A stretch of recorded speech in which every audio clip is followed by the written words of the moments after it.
За тэгээд маргааш нарнаар урагшлан шүү. Шинэ байрлал гэсэн өртөө ирвэ.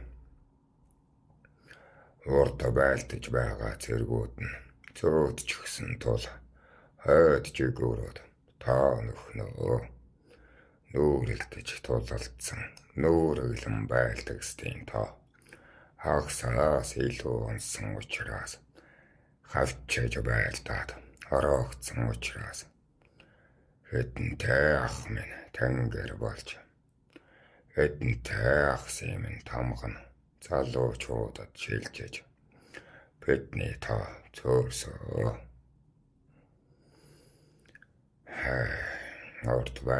урд гарч байлдсан зэргүүд баргал талаас их хөөн өгчихсэ манай Монгол зэргүүдийн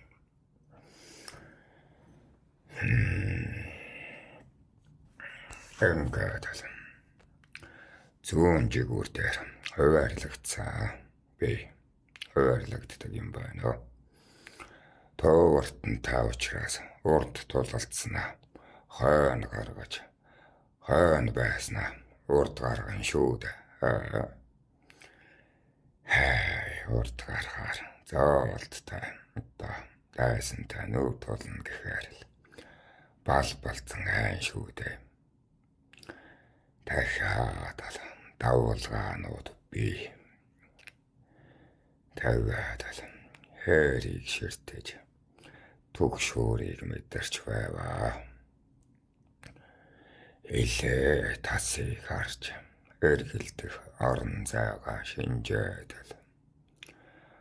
орчлонгийнхоо нэг хэсэг нь болж нууранд шидсэн загасны өгөө шиг тогтун байна гэдэг чинь их хэцүү. Бүхий зүйл байгаль ашигласан.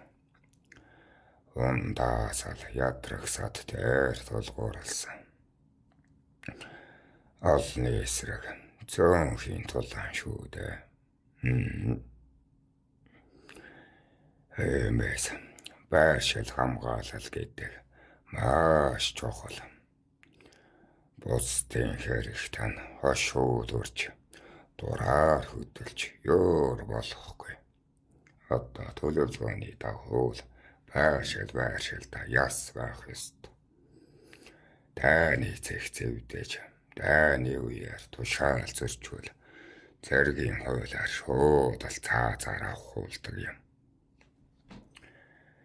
За би бол зүүн жигүүртэй нэг их улаан хавцлыг ширтгэл өөрөхтэй болчихоо.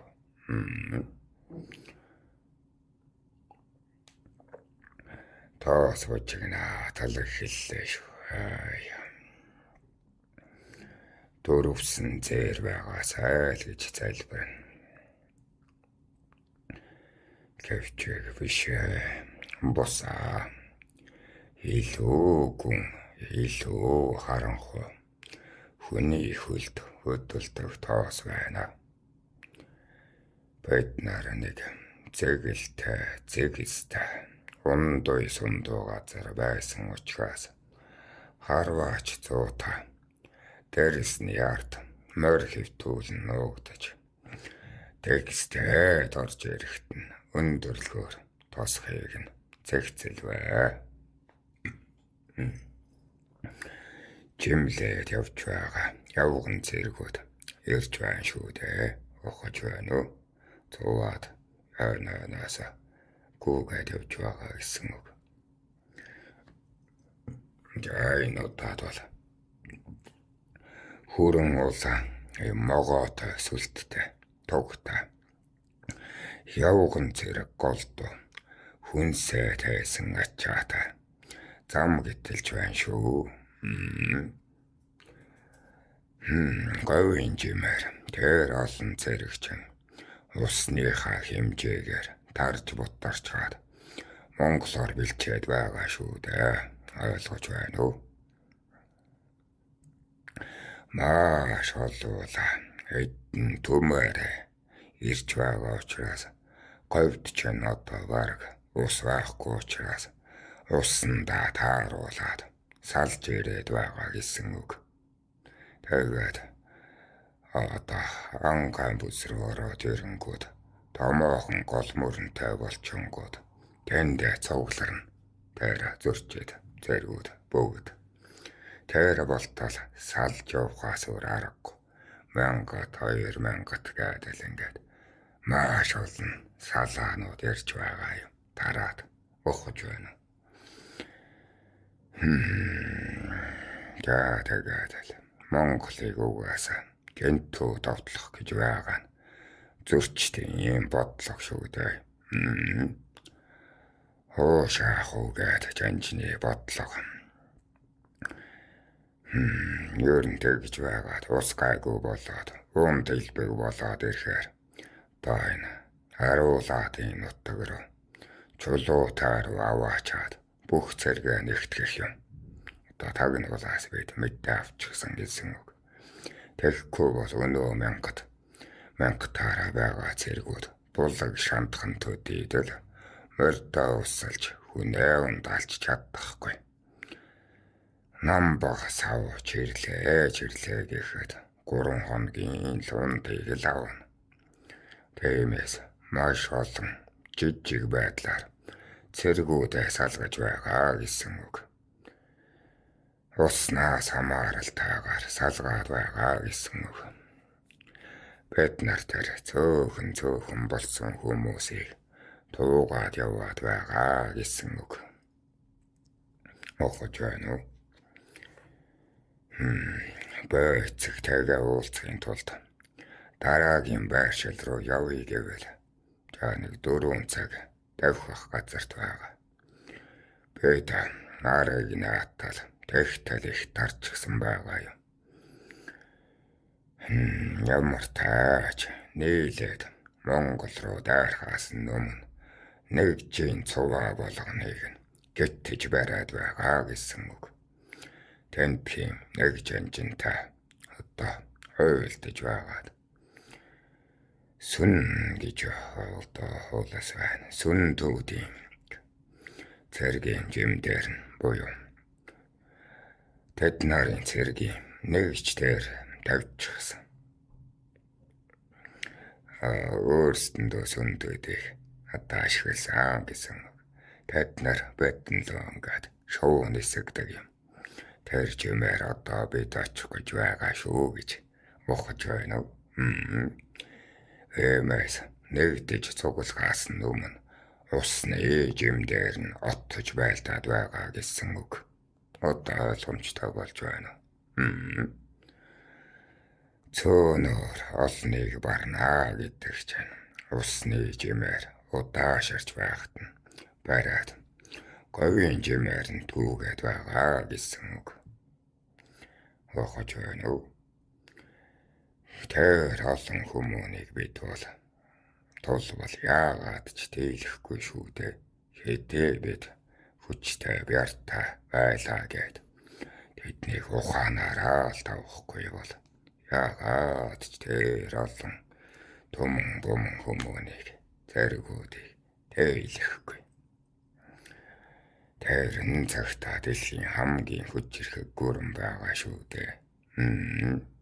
Одоогийн танай урд хурж хятад гэсэн үг шүү дээ. Шим мазалж. Тэгээд дов самдуулынхаа араас нь босоод л давхаа зуураа хажуугаас нь харвчихсан. Биднэр эргэж харвах зэрэг байгаагүй. Хацвал чарн чадтай явган зэргүүд хүнсний хэдэн мортнууд л байсан. Нүрийг нээни морин шүргөөнүүд байхгүй юу тэд нар ч. Явган зэргүүд нь уртаагараад ингээд шүргөө тавьдаг юм.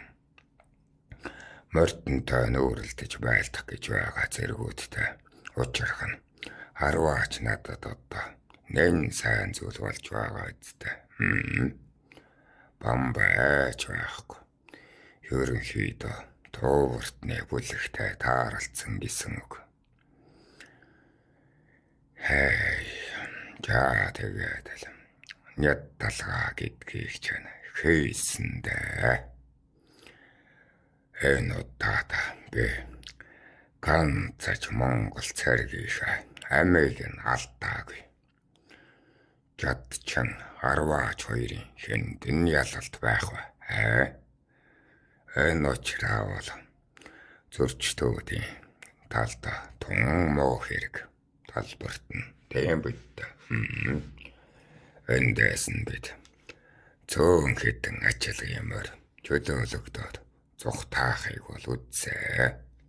Цөөхөн эдмэртэй хүмүүс нь зүгтаачихсан. Дараа нь тэндээс нэг том хамар харагдаад л хялтлаг гэж ийг нь үйлцэн гэдэг нэртэй болсон юм аа. Тэгээд өөрөө тамга цодтер дээр амар туу жинжин гэж гараад байдаг дээр ч манайг хэлээд байгаа юм. 40 дүмтийн да 80 дүмтийн да ингээд Тэон шат байсан бит.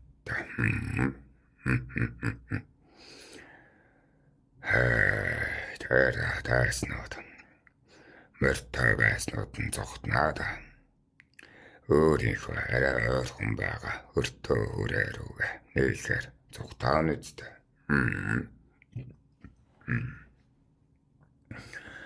Явган зэргүүд бол зогтааж дийлхүү.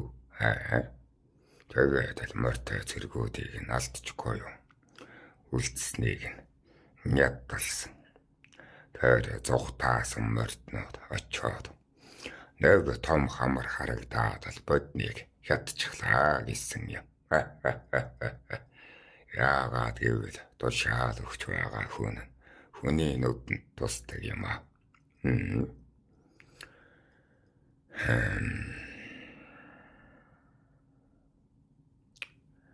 Халсан хүмүүнийхээ тоог мэдэхгүй. Мэдхийгч хүсэхгүй. Ер нь би эрлэгт үхээд эрлэгт энслүүлгээд хэдэн хүн яманд хүрсэн байж гэж асуухт нь мэдгүй л гэж хариулсан. Хэдэн хүмүүнийг алсан байна гэж эрлэг хэлсэн гэж юу? Мэдгүй. Нэг таал хэлж байсан. Тэр үедээ бол мэдхийг ч хүсээгүй. Одоо ч би мэдхийг хүсэхгүй байна. Яагаад тийм аны алсан хүмүүний тоог асуугаад байгаа юм? Энэ чамд тийм инээдтэй байна. Сайхан байна. Хэдэн гэр бүлийг өнчрүүлж, хэдэн хүний эцгийг нь хороож, хэдэн хүний үрийг нь нөхчөөснө мэдмээргүй байна. Эрлэгт зүгээр л ялалчих шийдэглээ хүлээе гэсэн юм. Хэргэлдэж заргалдах юм алгаа. Илүүдүүлж дутуудуулсан ч гэсэн. Эрэлдэхгүй, заргалдахгүй л гэжчихсэн юм. За тэгээд л сумаа бол барсан бид. Сумаа барсан учраас сүүлдээ хээрийн дэрсээр харуулж эхэлсэн шүү дээ. Нүдч болтгоо сохлоё гэж сумаа дуусчаараа ёстой гоцоох болгоноор харвана гэсэн үг ухч байна.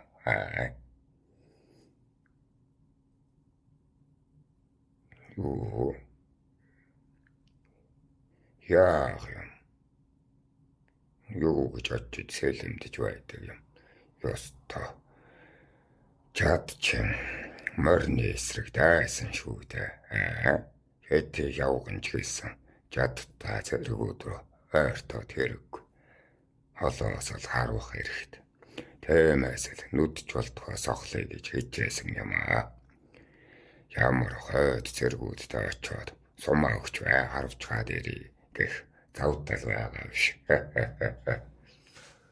Бид нар ч одоо нэг саадагта 300-га цум авч явдаг юм. Тэгээд л явган чадчихэд морьтой харваачдیں۔ Давууг үзүүлсэн. Ойртож болохгүй учраас сумаа түүхгүй. Тэгээд зүгтаагаад ганц хоёр хүнтэй болохоор хойд сэргүүдээ оруулаад хэрүүл тулаан хийхэд угаасаа айдастай байгаа зүйл амар чимэр болно доо. Тэгээд л сумаа түүлгсэн.